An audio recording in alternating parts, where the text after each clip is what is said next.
देखिए, हाथरस में सत्संग के दौरान हुई भगदड़ में मारे गए लोगों के परिजनों से मिलने व घायलों का हाल जानने के लिए लोकसभा में नेता विपक्ष राहुल गांधी अलीगढ़ पहुंचे। इसके बाद राहुल गांधी हाथरस भी जाएंगे और बता दें कि राहुल गांधी सुबह 5 बजे ही दिल्ली से रवाना हुए थे। 2 घंटे की सड़क यात्रा करके 7 बजे पिलखना पहुंचे और इस गांव की 3 महिला और एक 6 साल के बच्चे की मौत हो गई थी। 40 मिनट तक पीड़ित परिजनों से मुलाकात की राहुल गांधी ने और इसके बाद पिलखना से हाथरस के नवीपुर के निकट विभव नगर स्थित ग्रीन पार्क के लिए भी रवाना होंगे। यहां पहुंचकर पीड़ित परिवार से मुलाकात करेंगे। तकरीबन 9:15 बजे तक यहां रुकने वाले हैं और इसके बाद दिल्ली के लिए रवाना हो जाएंगे राहुल गांधी। उन्होंने हालचाल जाना, बोला हम आपका हर सहयोग करेंगे जैसा भी होगा। आपने ये बोला था जैसे कि अब ये घटना हुई है ऐसी घटना दोबारा ना हो, हमारा मुद्दा पार्लियामेंट में उठाइए आप। कहते आपकी शिकायत करेंगे, बना के रखो। मेरी माँ चली गई, मेरा भैया भी चलेगा, मरा नहीं जाना, ऐसा लगता है कहीं जाके मर जाओ। तो हाथरस के पीड़ितों से मुलाकात की राहुल गांधी ने और उस वक्त अपना दुख दर्द भी बयां किया पीड़ितों ने। और अब इस वक्त की बड़ी खबर मिल रही है छत्तीसगढ़ से गुजरने वाली 21 ट्रेन कैंसिल हो गई हैं। 12 से 16 जुलाई तक ट्रेन रद्द रहने वाली है, ये जानकारी निकलकर सामने आ रही है। रेल यात्रियों को फिर होगी परेशानी। साइडिंग कनेक्टिविटी और ऑटो सिग्नलिंग का होगा काम और उसको लेकर ही ये जानकारी निकलकर सामने आ रही है। तो यात्रीगण कृपया ध्यान दें, छत्तीसगढ़ से गुजरने वाली 21 ट्रेन कैंसिल होने की जानकारी निकलकर सामने आ रही है। 12 से 16 जुलाई तक ट्रेन रद्द रहेंगी। रेल यात्रियों को फिर होगी परेशानी इसको लेकर और साइडिंग कनेक्टिविटी और ऑटो सिग्नलिंग का काम होना है। क्या कुछ है पूरी जानकारी, इसके लिए रुक करूंगी। मेरे सहयोगी रोहित मिश्रा जुड़ गए मेरे साथ। रोहित, 21 ट्रेन के कैंसिल होने की जानकारी निकलकर सामने आ रही है, वजह क्या बताई जा रही है? बिल्कुल अंजलि, देखिए छत्तीसगढ़ एक बड़ा माध्यम है जहां से प्रदेश भर में और देश भर में जो ट्रेन है वो जाती है। ऐसे में अकलतरा और नैला जो 2 स्टेशन हैं जहां से बड़ी संख्या में कोल का भी परिवहन किया जाता है, तो इसी रूट पे आगामी समय पे काम किया जाना है और इसी काम के चलते जो इस रूट से ट्रेनें निकलती है उसको प्रभावित किया गया है। कुल 8 एक्सप्रेस ट्रेनें हैं जिनको रद्द किया गया है। कुल अगर मैं देखूं तो 13 लोकल पैसेंजर ट्रेनें हैं जिनको रद्द किया गया। इसके अलावा लगभग 11 ट्रेनें ऐसे हैं जो गंतव्य से पहले यानी कि बिलासपुर में ही आकर समाप्त हो जाएंगी। और जो प्रमुख रूप से एक्सप्रेस ट्रेनें रद्द रहने वाली है उसमें एक्सप्रेस ट्रेन में टाटानगर बिलासपुर एक्सप्रेस का नाम शामिल है। इसके अलावा हसदेव एक्सप्रेस का नाम शामिल है। इसके अलावा अगर कई और ट्रेनें हैं, जनशताब्दी एक्सप्रेस है वो ट्रेन रहने वाली, तो निश्चित तौर पर बड़ा काम जो है वो किया जाएगा जिसके अपग्रेडेशन के काम के बाद में इस लाइन की रफ्तार और तेजी से यहां पर ट्रेनों पटरियों पर ट्रेन दौड़ सकेगी। तो ये काम किया जाना जिसके चलते आगामी समय पर ट्रेनें रद्द रहेंगी। बिल्कुल, आगामी सुविधा पहुंचे इसके लिए अभी के लिए असुविधा पहुंचेगी, मतलब उठानी पड़ेगी यात्रियों को। बहुत बहुत शुक्रिया रोहित तमाम जानकारी के लिए।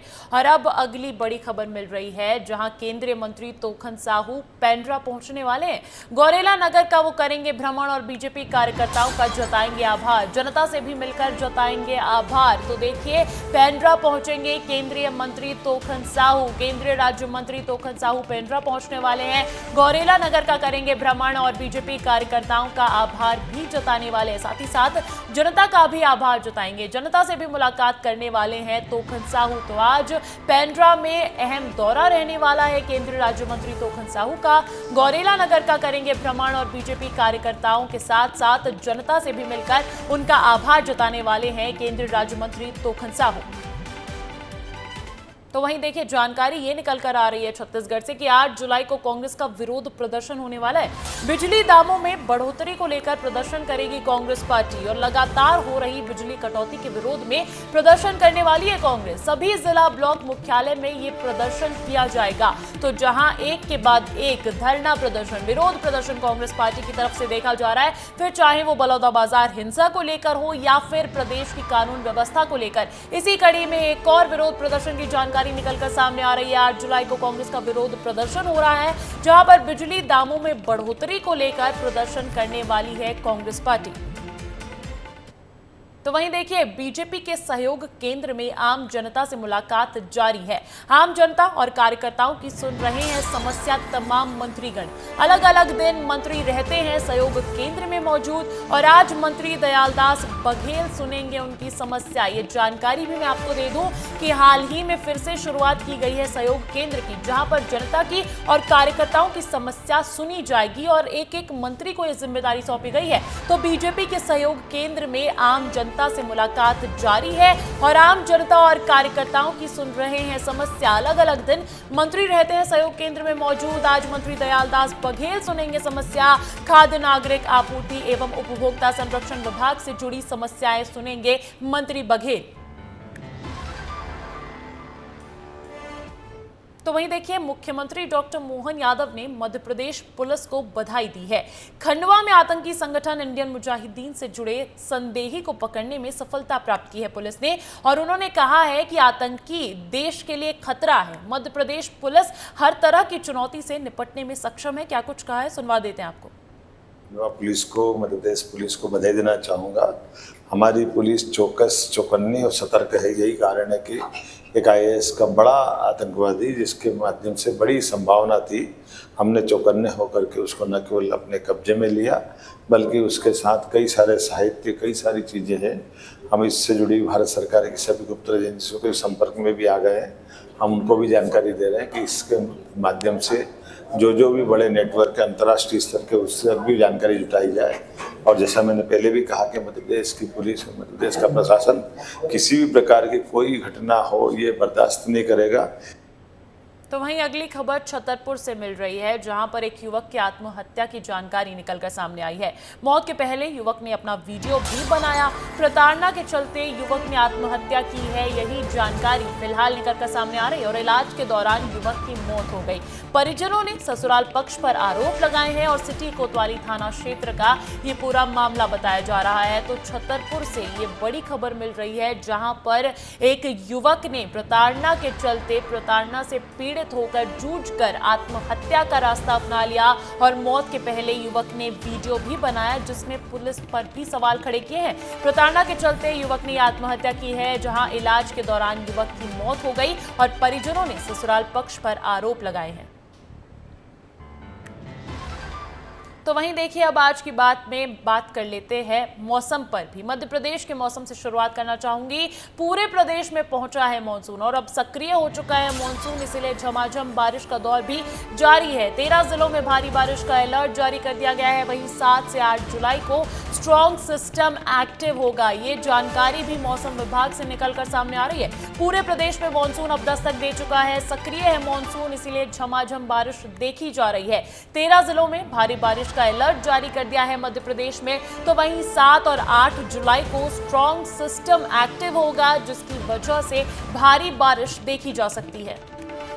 और अब बात करें छत्तीसगढ़ के मौसम पर भी, तो छत्तीसगढ़ के 14 जिलों में भारी बारिश का अलर्ट जताया जा रहा है। अगले 2 दिनों तक जमकर बरसेंगे बादल, गरज चमक के साथ बिजली गिरने की भी संभावना जताई जा रही है। साथ ही साथ तापमान में 2 डिग्री सेल्सियस की बढ़ोतरी दर्ज की गई है। ये जानकारी भी निकलकर सामने आ रही है। मौसम विभाग ने ये जानकारी दी है कि छत्तीसगढ़ के 14 जिलों में भारी बारिश का अलर्ट है। अगले 2 दिनों तक जमकर बरसेंगे बादल, गरज चमक के साथ बिजली गिरने की भी संभावना है, लेकिन तापमान में 2 डिग्री सेल्सियस की बढ़ोतरी दर्ज की गई है।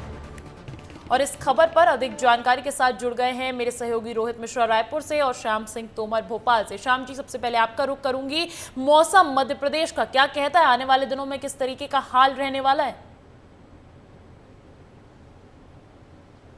देखिए अंजलि, आप बता रही थी कि चक्रवात बना हुआ है, सिस्टम एक्टिव हो गया है, तो ये सिस्टम का ही प्रभाव है कि 13 जिलों में ऑरेंज अलर्ट है, जिसमें रीवा है, भिंड है, मुरैना है, श्योपुर है, इसके अलावा सतना है, रायसेन है। ये तमाम 13 जिले हैं जहां पर ऑरेंज अलर्ट है, यानी हैवी से वेरी हैवी रेन जो हो सकती है। इसके अलावा बड़े जिले जिनकी हम बात करते हैं, भोपाल भी उसमें शामिल है, इंदौर, ग्वालियर, जबलपुर, यहाँ पर भी बारिश होगी। यहाँ के लिए ऑरेंज अलर्ट है, यहाँ माफ़ कीजिएगा, यहाँ के लिए येलो अलर्ट है, बाकी प्रदेश के लिए येलो अलर्ट है। तो बारिश 24 घंटे में बहुत होने वाली है, अलर्ट रहना है।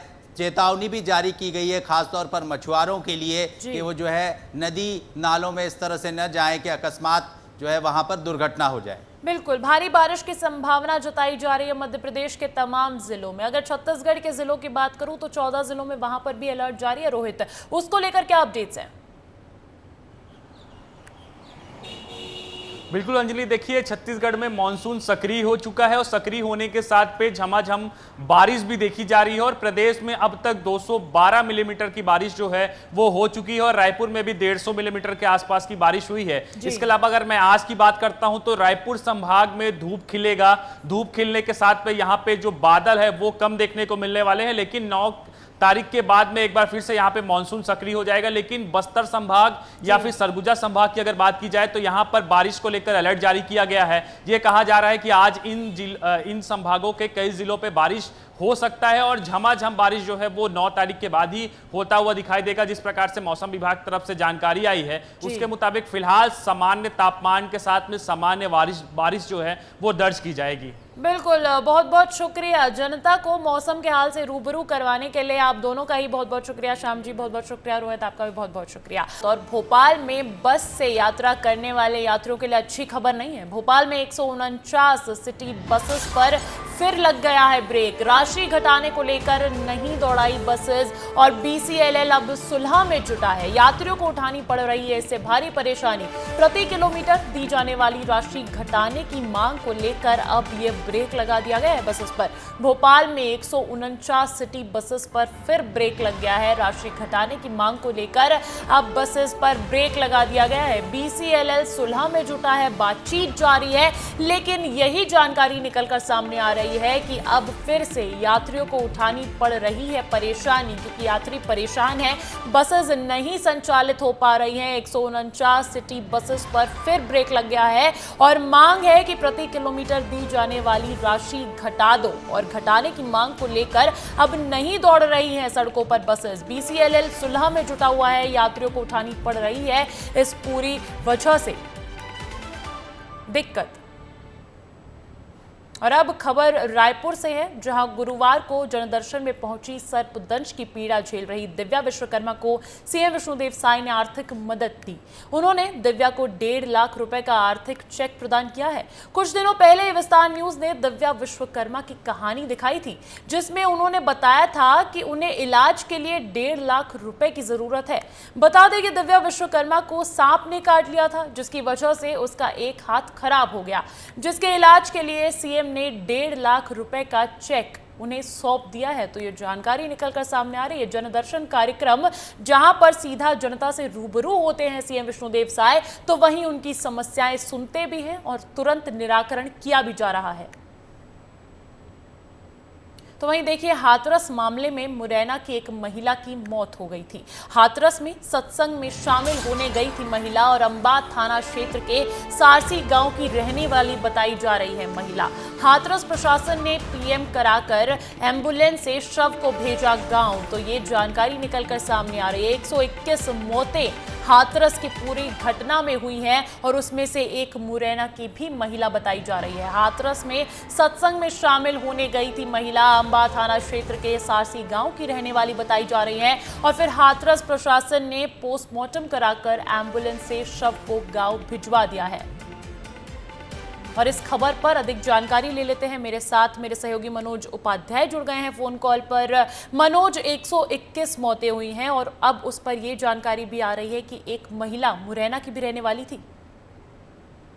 जी बिल्कुल, मैं बताना चाहूंगा कि ये मुरैना जिले के अंबा जनपद के सासीपुरा की ये महिला थी, जो 30 से 40 गांव के महिलापुर से एक लोडिंग में लेकर गए थे। तो में कार्यक्रम था बाबा का, उसमें गए थे, लेकिन ये महिला मिसिंग थी। इसको खोजने पर इसके जो नाती ग्वालियर में जो स्टडी कर रहा था, उसने जब इस खबर को देखा तो वह दादी को मिलने के लिए पहुंचा। तो पहले आगरा अस्पताल में हुआ, आगरा में न मिलने पर वो जब आगरा पहुंचा तो जी माचुरी आउटपेट की दादी की डेड बॉडी मिली। उसको लेकर आया और घर में शादी का प्रोग्राम था, इसके उसने जल्दी से अंतिम संस्कार कर जो भी क्रियाक्रम होता है पूरा किया और बाकी के 30 से 35 लोग सुरक्षित अंबा पहुंचे।